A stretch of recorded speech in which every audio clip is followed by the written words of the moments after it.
তো 5 নাম্বার যে ম্যাথ 5-এর গটা আমরা করতে চাইতেছি স্যার।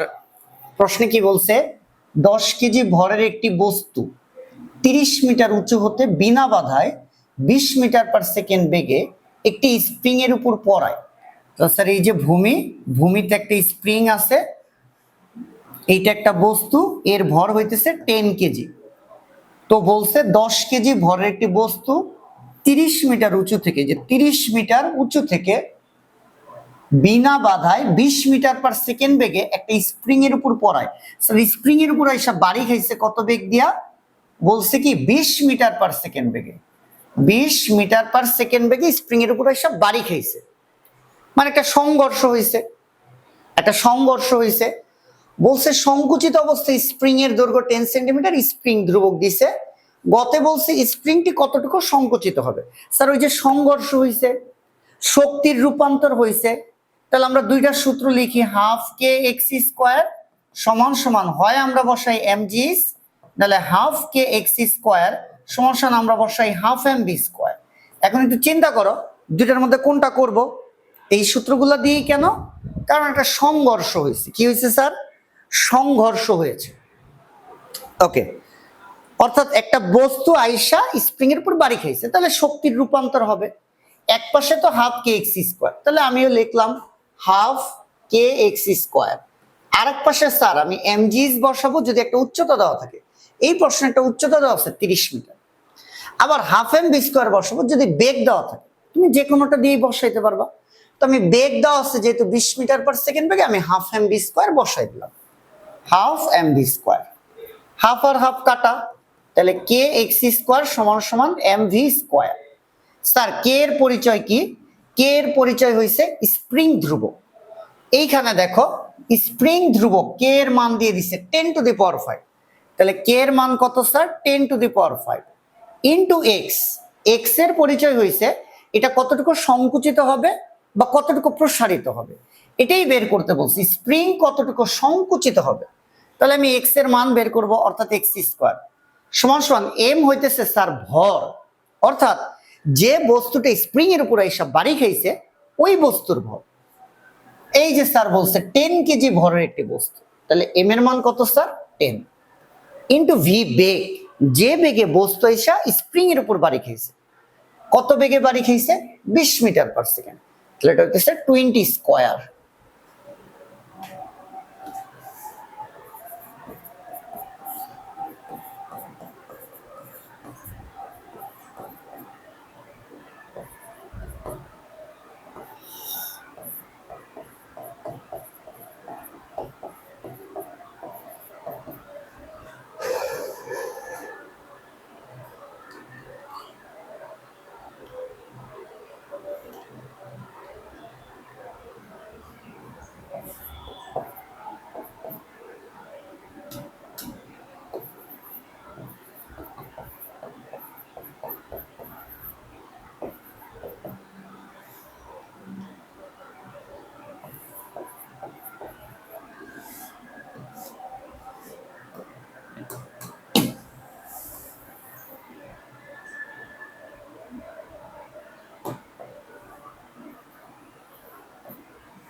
স্যার আমরা একটু যদি হাইলাইটার দিয়ে বলি কথাগুলা, যে কে একটা স্প্রিং ধ্রুবক, তাহলে স্যার স্প্রিং ধ্রুবকের মান দেওয়া আছে 10⁵, আমিও বসাইছি স্যার এই যে 10⁵। এক্স হইতেছে আমরা জানি স্প্রিং কতটুকু সংকোচন বা প্রসারণ হবে, এটাই বলছি স্প্রিং কতটুকু সংকুচিত হবে, অর্থাৎ আমরা এক্স এর মান বের করব। এম হইতেছে যে বস্তুটা স্প্রিং এর উপর এসে বাড়ি খাবে, এই যে স্যার 10 কেজি ভরের একটি বস্তু, তাহলে স্যার এম এর মান 10 বসাইলাম। আর ভি হইতেছে কি স্যার, যে বেগে বাড়ি খাবে, তো বস্তুটা কত বেগে বাড়ি খাইছি স্প্রিং এর উপর আইসা, এই যে বলছে 30 মিটার উঁচু থেকে বিনা বাধায় 20 মিটার পার সেকেন্ড বেগে একটা স্প্রিং এর উপর পড়ায়, তাহলে স্যার কত বেগে বাড়ি খাইলো 20 স্কয়ার। তো এই লাইন ক্যালকুলেশন করলে আমরা এক্স এর একটা মান যেটা পাই 20 সেন্টিমিটার পর্যন্ত সংকোচন হয়ে গেছে। ঘতে বলছে পতনের পূর্বে বস্তুটির যান্ত্রিক শক্তি, তাহলে পতনের পূর্বে মানে ছেড়ে দেওয়ার মুহূর্তে, অর্থাৎ বস্তু যখন মাটি থেকে 30 মিটার উপরে ছিল, এই জায়গাটার জন্য আমার একবার যান্ত্রিক শক্তি মানে কি, অর্থাৎ পতনের পূর্বে আমরা বিভব শক্তি বের করব, পতনের পূর্বে গতি শক্তি বের করব। এই বিভব শক্তি আর গতি শক্তি যোগ করলেই হবে পতনের পূর্বে যান্ত্রিক শক্তি। জানতেই চাইছে পতনের পূর্বে যান্ত্রিক শক্তি কত, তাহলে স্যার আমরা একটু করি। পতনের পূর্বে যান্ত্রিক শক্তির জন্য আমার আগে বিভব শক্তি বের করতে হবে, ইপি সমান এমজিএইচ, তাহলে ইপি স্যার বিভব শক্তির সূত্র কি, ইপি সমান এমজিএইচ। এম ভর, কত ভরের বস্তু পড়ছে 10 কেজি, তাহলে এম এর মান 10 ইন্টু জি এর মান 9.8। স্যার বিভব শক্তি আমরা বের করব কোন একটা বিন্দুর বা মুহূর্তের, কোন মুহূর্তের, পতনের পূর্ব মুহূর্তে। পতনের পূর্বে বস্তু ছিল এইখানে, তাহলে বিভব শক্তির জন্য উচ্চতা বসাবো এইখানে, যেহেতু বিভব শক্তি বের করব, তাহলে ভূমি থেকে এই বিন্দুর উচ্চতা যেটা কিনা পুরা উচ্চতা 30, তাহলে এইখানে আমি বসাবো স্যার 30। আশা করি বুঝা গেছে। তাহলে এইখানে আমরা ইপি এর একটা মান পাইলাম। আবার বলতেছি বিভব শক্তি কোন একটা মুহূর্তের, কোন মুহূর্তের, পতনের পূর্বে। পতনের পূর্ব মানে যেখান থেকে বস্তু ছেড়ে দেওয়া হয়েছে, তাহলে উচ্চতাটা হবে যেইখানের বিভব শক্তি ওইখানটা ভূমি থেকে কতটুকু উচ্চতায়। তাহলে স্যার ওই যে সেটা তো 30 মিটার উচ্চতায়, ভূমি থেকে কত মিটার 30 মিটার উচ্চতায়, তাহলে 30 দিয়ে গুণ দিছি, তাহলে স্যার আমাদের মান চলে আসবে 10 ইন্টু 9.8 ইন্টু 30, এটা আসে 2940 জুল। এবার স্যার ই কে সমান সমান হাফ ইন্টু এম ভর, ভর হইতেছে আমার 10 কেজি, ইন্টু যেই মুহূর্তের গতিশক্তি ওই মুহূর্তের বেগ।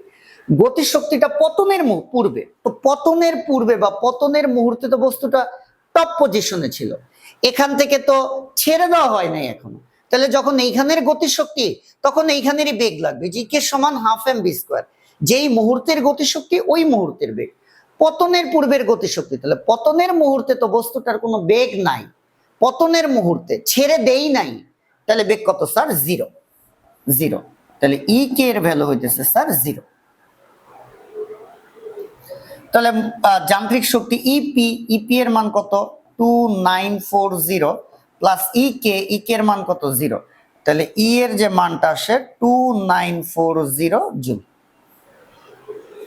দেন বলছে যে এটা ছেড়ে দিলে স্প্রিং এর উপর এসে বাড়ি খাবে, সংকুচিত স্প্রিং এর উপর বস্তুটির যান্ত্রিক শক্তির সমান হবে কিনা। তাহলে সংকুচিত স্প্রিং যখন এটা এসে বাড়ি খাইলো তখন স্প্রিং সংকুচিত হইলো, ফলে স্প্রিং এর ভিতর একটা শক্তি জমা থাকবে, সেটা হচ্ছে সংকুচিত স্প্রিং এর বিভব শক্তি। আবার বলতেছি এটা এসে যখন বাড়ি খাইলো, তখন বাড়ি খাইলে এটা ভিতরে কিছুটা ডাববে, অবশ্যই এটা ঠাস করে এসে যখন বাড়ি খাবে স্প্রিংটা ডাববে না, তখন স্প্রিং এর ভিতরে একটা শক্তি জমা হবে, সেই শক্তিটা কি স্প্রিং সংকুচিত স্প্রিং এর বিভব শক্তি, সেটা আমরা বের করি ই সমান সমান হাফ কে এক্স স্কোয়ার। স্যার কই থেকে আসলো এটা, ওই যে ডাব্লু সমান হাফ কে এক্স স্কোয়ার, আর যতটুকু কাজ করা হবে ততটুকুই ওই স্প্রিং এর ভিতর বিভব শক্তিটা সঞ্চিত হিসেবে জমা থাকবে। তাহলে ডাব্লু সমান হাফ কে এক্স স্কোয়ার বা বিভব শক্তি ই সমান সমান হাফ কে এক্স স্কোয়ার, তাহলে ই সমান সমান হাফ ইন্টু কে। স্যার কে কি, স্প্রিং ধ্রুবক, একটা নির্দিষ্ট অঙ্কে বা স্প্রিং এ স্প্রিং ধ্রুবকের মান নির্দিষ্ট, এই যে বলে দিছি স্প্রিং ধ্রুবক 10⁵, এই যে ইন্টু এক্স, এক্স এর পরিচয় কি ই সমান সমান হাফ কে এক্স স্কোয়ার, এখানে এক্স কি, এক্স হইতেছে কতটুকু সংকুচিত হয় স্প্রিংটা, এক্স কি স্যার স্প্রিংটা যতটুকু সংকুচিত হয়। স্যার স্প্রিং কতটুকু সংকুচিত হয়েছে, এই যে আমরা বের করছিলাম গতে 0.2, ওই যে স্প্রিং কতটুকু সংকুচিত হবে, এই যে গতে আমরা বের করছি 0.2, তাহলে এখানে স্যার কত হবে 0.2 স্কয়ার। তাহলে ই এর একটা মান আমরা পাবো, ই এর একটা মান পাবো 0.5 ইন্টু 10⁵ ইন্টু 0.2 স্কয়ার। এই মানটা আসে কত স্যার 2000 জুল। এবার স্যার সংকুচিত স্প্রিং যখন সংকুচিত হয়েছে, বস্তু কিন্তু স্প্রিং এর উপর থাইমা গেছে, ফলে তার গতি শক্তি নাই, কিন্তু সে এখনো সংকুচিত স্প্রিং এর উপর বস্তু আছে, মানে ভূমি থেকে উচ্চতায় আছে। যেহেতু ভূমি থেকে সে উচ্চতায় আছে, তার মধ্যে অবশ্যই একটা বিভব শক্তি জমা হবে, কারণ ভূমিতে বিভব শক্তি শূন্য। সংকুচিত স্প্রিং এর উপর বস্তু যখন আছে, তখন বস্তু তো ভূমি থেকে একটু উচ্চতায় আছে, তাহলে বস্তুর মধ্যে একটা বিভব শক্তিও জমা থাকবে। তাহলে আমরা কি লিখতে পারি, বস্তুর বিভব শক্তি, বিভব শক্তি E1 ডেটা, এটা E2 ডে সমান সমান mgh। m স্যার ওই বস্তুর ভর কত, 10 কেজি ভরের একটি বস্তু, জি এর মান 9.8, বিভব শক্তির জন্য উচ্চতা হয়েছে ভূমি থেকে উচ্চতা। স্যার একটু ভালো করে খেয়াল করো, এই বস্তু এখন কোথায়, সংকুচিত স্প্রিং এর উপরে। তাহলে ভূমি থেকে দৈর্ঘ্য কত হবে, সংকুচিত স্প্রিং এর যে দৈর্ঘ্য, এই দৈর্ঘ্যই হবে ভূমি থেকে উচ্চতা, যেই জায়গাটাই আমরা কি বের করতেছি, বিভব শক্তি বের করতেছি। অর্থাৎ বস্তু এসব বাড়ি খাইছে, বাড়ি খাওয়ার পর স্প্রিং সংকুচিত হয়েছে, সংকুচিত হওয়ার পর বস্তু যেখানে আছে ওই পয়েন্টের বিভব শক্তি বের করব। তাহলে বিভব শক্তির জন্য উচ্চতা হয়েছে ভূমি থেকে উচ্চতা। তাহলে ভূমি থেকে কতটুকু উচ্চতায়, সংকুচিত স্প্রিং এর যে দৈর্ঘ্য, এই যে প্রশ্নে বলছে দেখো, সংকুচিত অবস্থায় স্প্রিং এর দৈর্ঘ্য 10 সেন্টিমিটার। সংকুচিত অবস্থায় স্প্রিং এর দৈর্ঘ্য স্যার এই যে 10 সেন্টিমিটার, এর উপরই তো বস্তু। তাহলে ভূমি থেকে বস্তুর উচ্চতা কত, ওই যে সংকুচিত স্প্রিং এর দৈর্ঘ্য, সেই সংকুচিত স্প্রিং এর দৈর্ঘ্য কত স্যার 10 সেন্টিমিটার। তাহলে সেন্টিমিটার যেহেতু আমরা 10 রে 100 দিয়া ভাগ দিব, তাহলে স্যার আমাদের E2 এর একটা মান আসে, এক মিনিট স্যার, 10 ইন্টু 9.8 ইন্টু 10/100, তাহলে এটা হয় স্যার কত 9.8 জুল। তাহলে আমরা অঙ্কটা কি করব, আমরা হইতেছে যোগ করে দিলেই শেষ। তাহলে আমরা একটু যোগ করে দেই, তাহলে হইতেছে সংকুচিত স্প্রিং এর যান্ত্রিক ই সমান সমান স্যার E1 প্লাস E2। তাহলে E1 এর মান কত পাইছে, এই যে সংকুচিত অবস্থায় বিভব শক্তি 2000 প্লাস E2 এর মান কত পাইছে, বস্তুর বিভব শক্তি 9.8। তাহলে এটা কত হইলো, এটা হইলো স্যার 2000 9.8 এত জুল।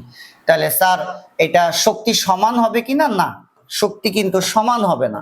কেমনে বুঝলাম, কারণ এই যে পতনের পূর্বে যান্ত্রিক শক্তি 2940 জুল, আর সংকুচিত স্প্রিং এর যান্ত্রিক শক্তি 2009.8 জুল। তাহলে দুই শক্তির মানটা কিন্তু সমান হলো না।